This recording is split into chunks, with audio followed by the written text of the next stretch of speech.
Government data show more Filipinos had jobs last year compared to 2017. But a higher employment rate may not mean better work quality and salary. So is the government taking a more active role in bridging the needs of the job market and the available workforce? Good evening, I'm Ruth Cabal. This is On the Record.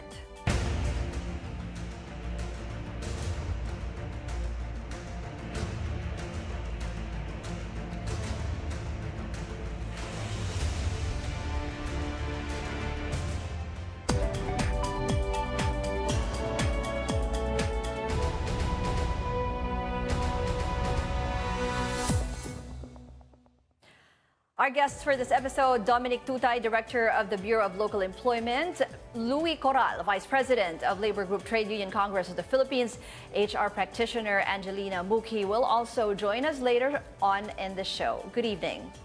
Director, we start with you muna. Can you tell us yung overall situation in terms of employment, unemployment, and underemployment also? Probably we talk of 2018, as you mentioned, mas marami po yung employed Filipinos. So we have about 41.38 million Filipinos who are working. And then in terms of the unemployed po natin, bumaba po ito for 2018. And also yung underemployment po natin ay bumaba din po. The underemployment speaks of the quality of employment in the Philippines. So in a general sense, are we better off now? If we look at 2018 data, we are better off from the 2017. But for January round of 2019, I think we have about 300,000 workers na nabawas po doon sa ating employed sectors. So ibig sabihin, mas marami pong nakakuha ng trabaho. Yes. Dun sa, when we talk about January 2019 compared to January Medyo 2018. Nag-slide back siya ng around 300,000. From, I think, 41.3, that's 41.7 in 2018 January. Ito po, we're looking at the table now. All right. Pero ito is in terms of percentage.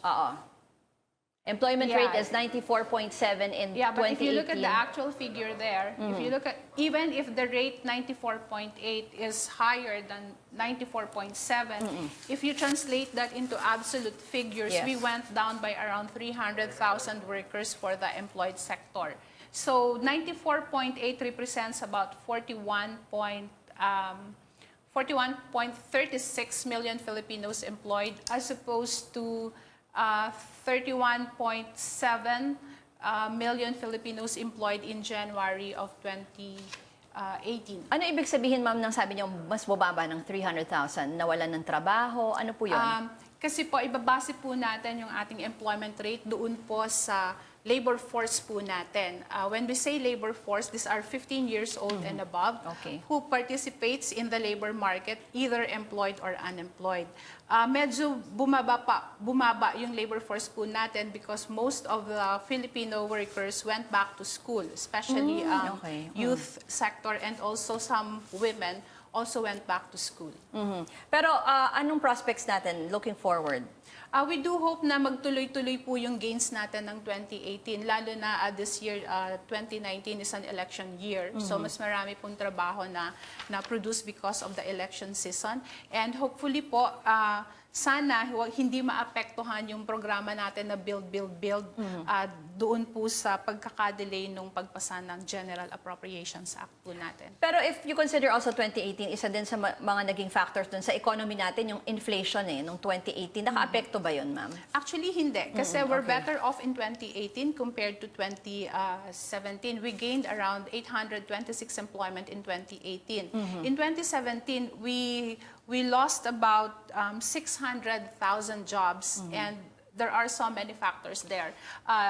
Looking back, it's yung kasagsagan yun ng endo campaign ng gobyerno. So you would see some sectors na talaga pong bumaba yung kanilang employment. Okay, Louis, on the part of TUCP, anong assessment nyo? Look, some of the data is totally bad. Underemployment figures are really not indicative of what the state of play is on the ground, Ruth. It's really indicative first of more workers looking for more income to address the inflation rate that hit a record 6.7 last year. But it's also indicative of the fact that ENDO, the lack of security of tenure, is forcing people out to the streets to look for more income.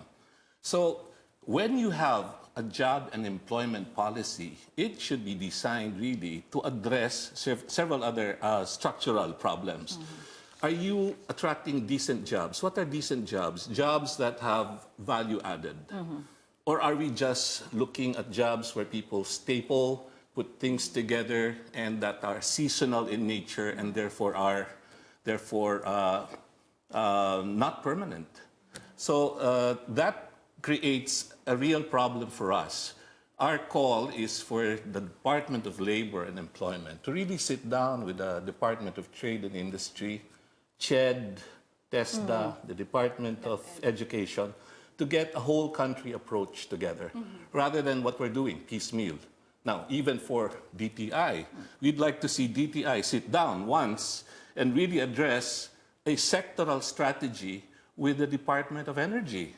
Because you cannot create a build program when you don't have sufficient power supply and when our electricity rates are absolutely the highest in Asia.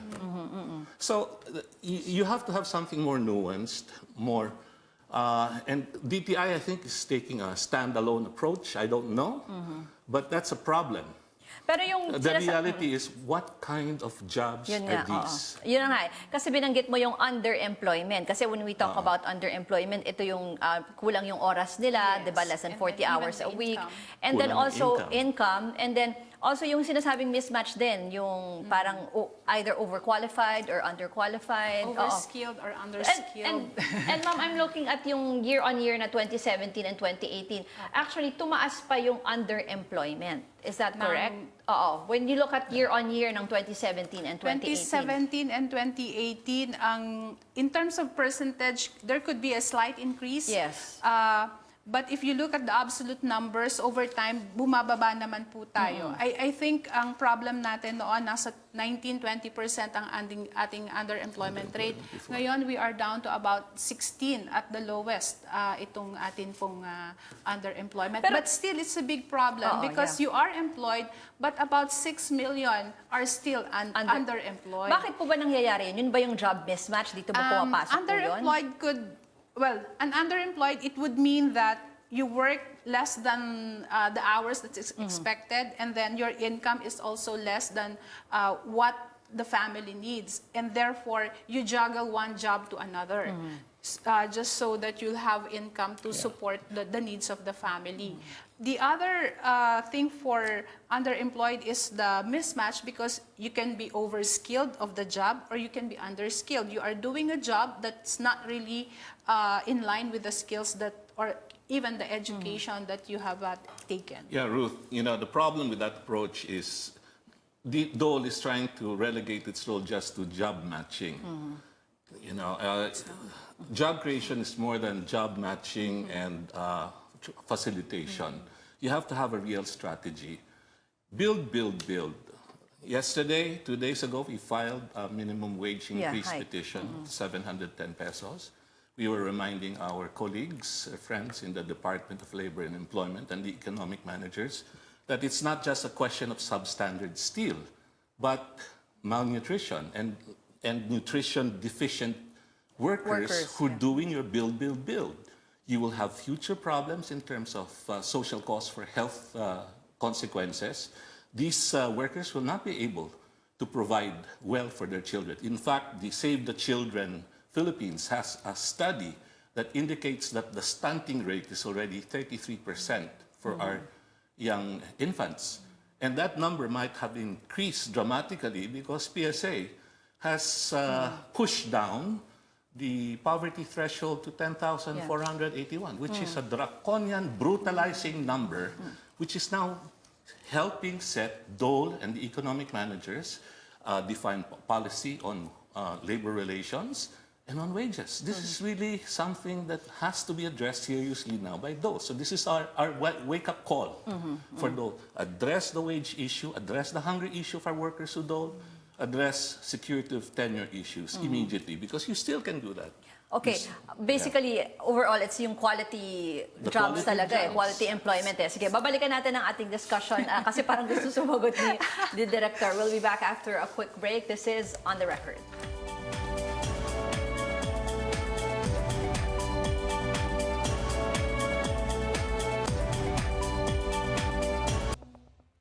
This is On the Record on CNN Philippines as we celebrated the Labor Day yesterday. Ang topic natin ngayon ay yung sitwasyon natin dito sa Pilipinas.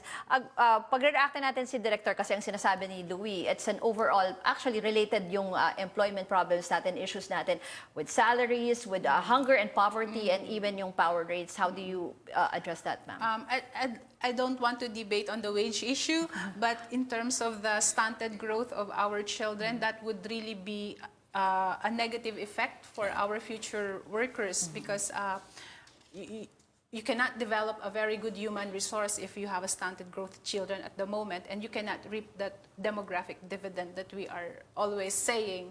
The other thing is, I think the Philippine economy should attract more investment so that more employment will be generated, and then at the same time, the unemployment in the country will be solved, and also the underemployment. That's correct. You know, if we brought down our power costs to the level at least of Thailand, you know, it doesn't take rocket science, and the Department of Energy shouldn't say that it's privatized, we can't touch the electricity sector anymore.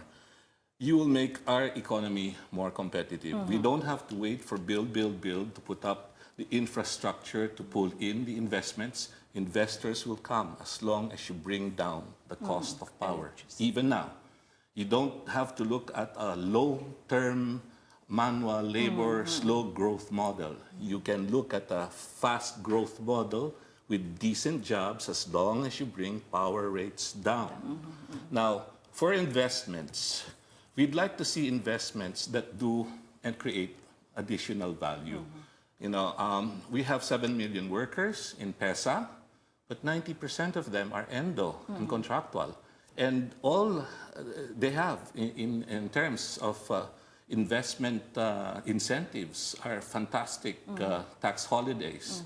Why don't we incentivize these investments that if you bring in additional value, manufacturing, and if you respect the organization of workers' unions, or let's just say regularize your workers, then we'll give you additional tax holidays. And we go to a different tax policy. Department of Finance wants to go after the POGOs. Let's go after the POGOs, for crying out loud.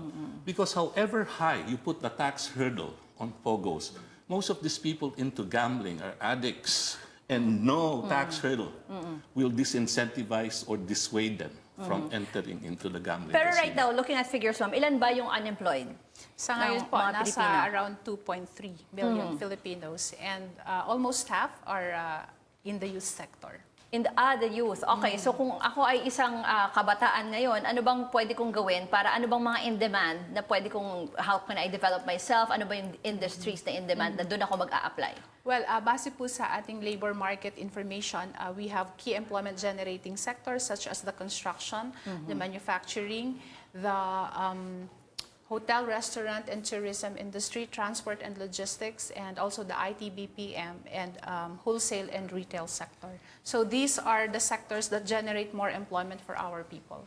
Pero ngayon, anong sitwasyon? Hindi ba nag-a-apply doon? Or wala bang available jobs talaga? There are actually available jobs in the market, but what the industry is looking is the right fit, the right person for the job that they are, because we have like in demand but hard to fill occupations. And when we say hard to fill, it takes about more than a year before they can find the right fit for the job. So it's really, well, not just a mismatch, sir, but there's a lot of factors in the market. Well, you know, she's spot on there. We'd like to see Dole and DTI sit down with labor and business and identify with us, region per region, what are the industries in place that already have comparative advantage for Filipino, for the Philippine economy. What is the available labor for that? What kind of skilling do we need to do? We have to sit down and make a whole country approach. Everyone must have a seat on the table, so to speak. You know? Dole is looking at numbers, but is just doing market facilitation and education, like what they do through job fairs. They can do much more.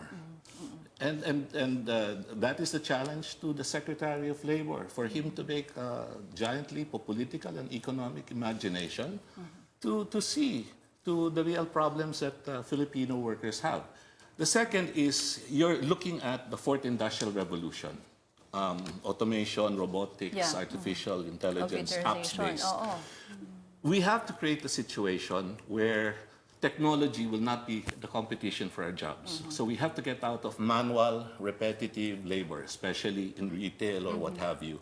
And we have to look at a way of partnering our workers with that technology so they can take jobs away from other countries instead of Filipino jobs being taken away. But initially, ma'am, ano bang ginagawa ng DOLE about yung mga binanggit Actually, ni Louie? if you look at the mandate of the Department of Labor and Employment, it's really employment facilitation and promoting local employment, apart from the working standards or labor standards and also labor relations, keeping it harmonious.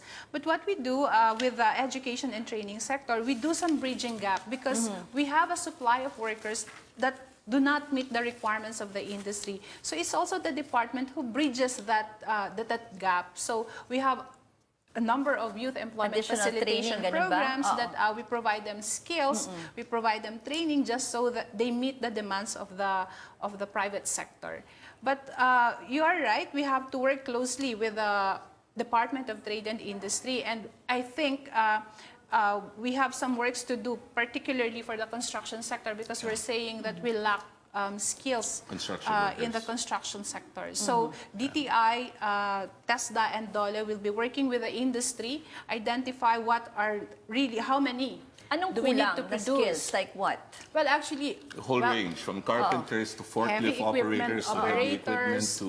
welders, because there is also a demand abroad and a demand at the local Pupuntahan sila, mas okay. Mas So lucrative ang market doon. We've argued with the National Wages and Productivity Council that they have to take a look at incentivizing construction workers by bringing up their wages, depending on the skills they have. We have to keep our workers here. Yes. And the only And way that's you part can of keep the them here medium-term plan, is to Yeah. ensure that they have appropriate wage adjustments that will incentivize the labor market. We are in discussion with the Philippine Contractors Association to get something together on this. So both management and the workers are trying to get DOLE to go into this. I've heard DTI Secretary Lopez saying that he was in favor of increasing the wages of workers. Probably Okay. like an industry wage for the construction Yes. sector. Okay, babalikan natin yung ating discussion. And we also have an HR, Human Rights Manager joining us para makita natin kung ano yung usual problema dyan sa field talaga. We'll have another break. Stay with us.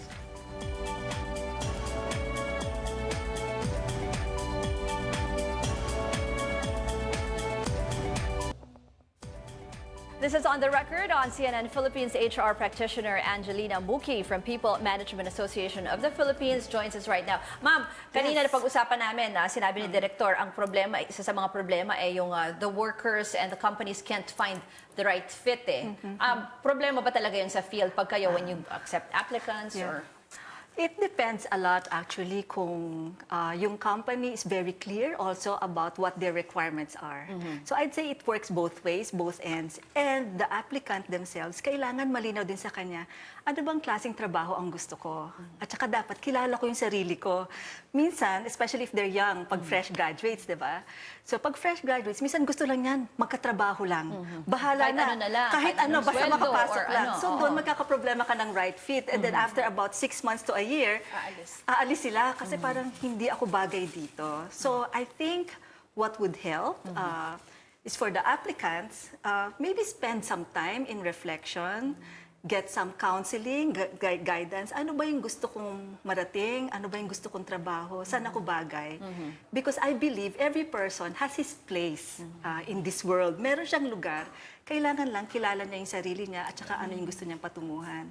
Sa companies naman, malinaw din sa kanila anong klaseng skills, anong klaseng worker ang hinahanap namin para pag nag-interview, di ba, nagkakaintindihan alam na. sila. Oo. So, Pero Angelina, kunwari yung like ako, yung sister ko is a nurse, but now she's an English tutor. Parang medyo ang layo nung ano eh. Pero are there some yung available training? Do companies give that? Or anong pwedeng gawin if you're interested to do another job? Oo. Definitely. Maraming companies, hindi ka naman pagpasok mo first day, magtatrabaho ka agad. Meron ka munang orientation. So assuming nurse siya, natanggap siya as an English teacher, the orientation for the smaller companies, madalas yan minsan at least 2 days.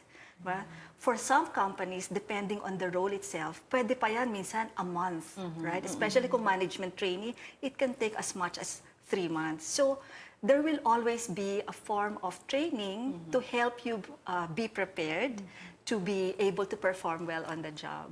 Pero nangyayari din ba sa inyo yung nahihirapan din kayo humanap talaga nung kasi sinasabi ni Ma'am, there are a lot of available jobs. Kaya lang, kasi sinasabi natin, ano ba yun, wala naman trabaho or walang ma-applyan, pero hindi lang talaga nagtutugma. I would agree, there are available jobs. I would like to qualify though, mas marami yung pool of applicants, the job seekers. Oversupply. Meron tayong talaga ngayon, lalo na nung nag-K-12. All right, so there are a lot of young people who are qualified to work. So that makes the competition more difficult.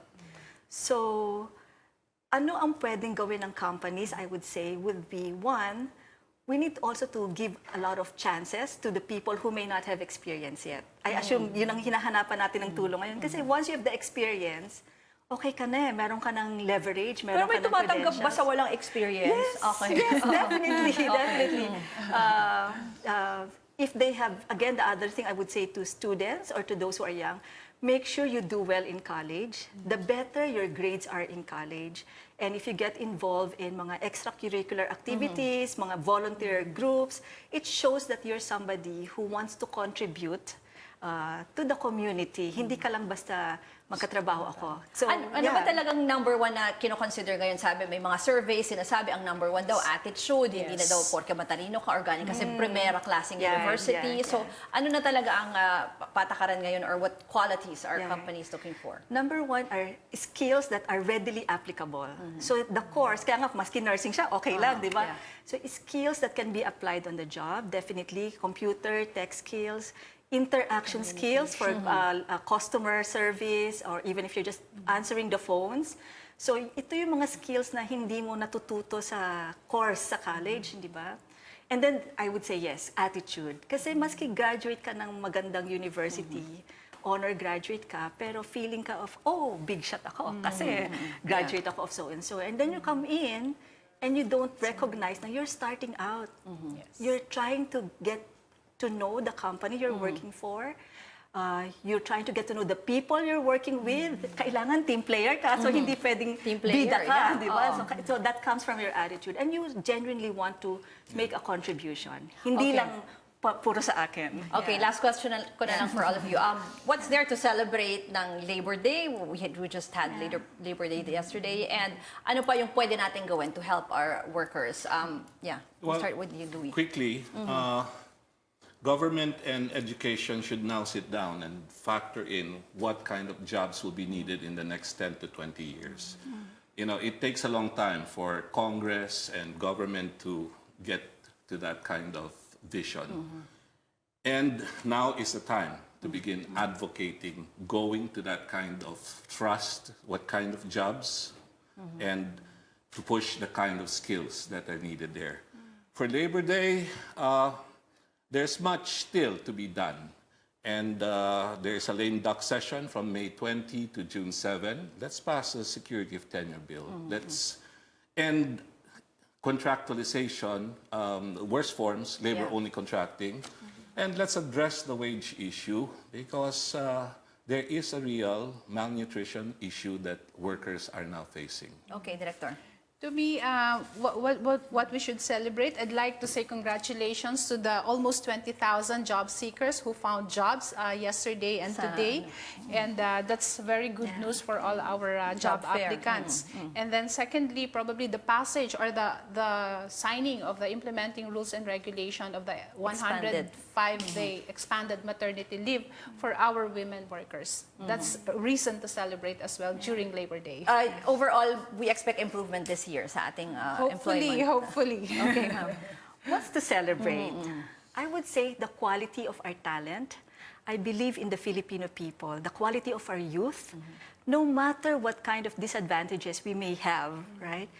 When you see what they're able to contribute, resiliency, the willingness to work, there may be a few na medyo parang you have to manage their expectations and their attitudes, but in general, the Filipino should be celebrated.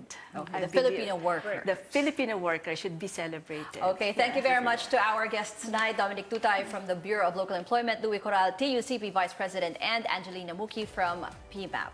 That's On the Record tonight. Thanks for joining us. I'm Ruth Cabal.